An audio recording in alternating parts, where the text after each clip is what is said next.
इस साल भारत 71वां गणतंत्र दिवस मना रहा है और 55 सालों में यानी 1966 के बाद ऐसा पहली बार होगा जब गणतंत्र दिवस के मौके पर किसी भी देश के राष्ट्र प्रमुख मुख्य अतिथि के तौर पर मौजूद नहीं होंगे। इस बार ब्रिटेन के प्रधानमंत्री बोरिस जॉनसन को मुख्य अतिथि के रूप में आमंत्रित किया गया था, लेकिन ब्रिटेन में कोरोना के न्यू स्ट्रेन के तेजी से फैलने के कारण उन्होंने भारत दौरा रद्द कर दिया, जिसका उन्होंने खेद भी जताया। बोरिस जॉनसन के भारत न आने के फैसले के बाद से ही ये सवाल उठ रहे थे कि अब गणतंत्र दिवस पर आखिर मुख्य अतिथि कौन होगा, जिसके बाद अब विदेश मंत्रालय ने साफ कर दिया है कि कोरोना के कारण किसी भी देश के राष्ट्र प्रमुख को मुख्य अतिथि के तौर पर नहीं बुलाया जाएगा। आज हम आपको गणतंत्र दिवस से जुड़ी महत्वपूर्ण जानकारी देंगे।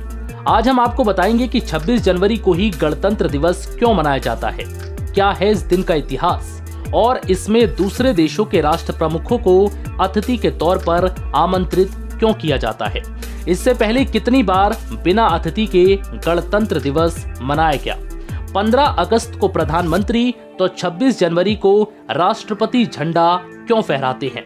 तो सबसे पहले बात करते हैं 26 जनवरी को ही गणतंत्र दिवस क्यों मनाया जाता है।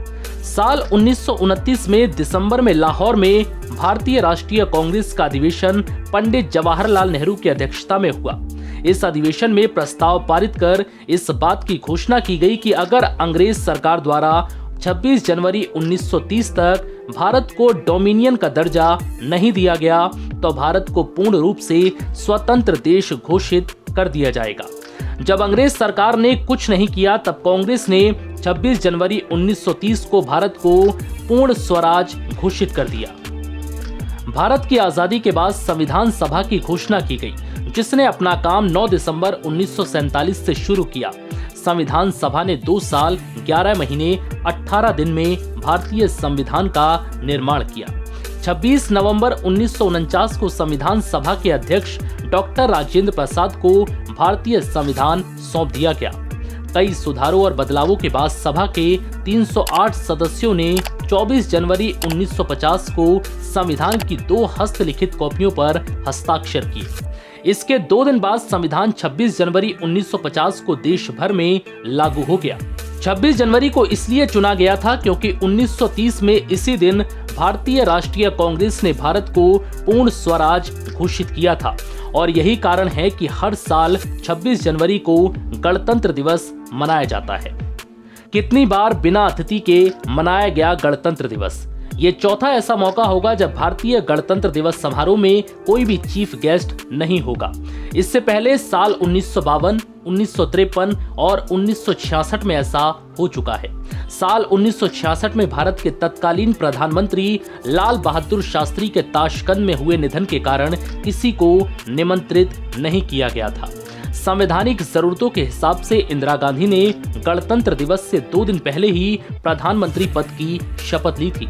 उस साल भारत ने बहुत सादगी के साथ अपना गणतंत्र दिवस मनाया था। गणतंत्र दिवस पर क्यों बुलाए जाते हैं दूसरे देशों के राष्ट्र प्रमुख? हर साल गणतंत्र दिवस पर किसी न किसी राष्ट्र अध्यक्ष या राष्ट्र प्रमुख को मुख्य अतिथि के रूप में आमंत्रित किया जाता है। ये परंपरा संविधान के लागू होने के साथ ही शुरू हो गई थी। विशेष रणनीति के तहत राजनीतिक, राजनयिक और आपसी संबंधों के आधार पर ही गणतंत्र दिवस पर मुख्य अतिथि का चुनाव किया जाता है, जिससे कि दूसरे देशों के साथ अपने संबंधों को और मजबूत किया जा सके। पहली बार 1950 में इंडोनेशिया के राष्ट्रपति सुकर्णो 26 जनवरी पर मुख्य अतिथि के रूप में आए थे। उसके बाद 1954 में भूटान के राजा जिग्मे डोरजी मुख्य अतिथि बने थे। 1955 में पाकिस्तान के गवर्नर जनरल गुलाम मोहम्मद मुख्य अतिथि थे। वहीं कई बार ऐसे मौके भी आए जब देश के गणतंत्र दिवस समारोह में 2-2 अतिथि भी शामिल हुए। साल 1956, 1968 और 1974 में 2-2 मुख्य अतिथि शामिल हुए।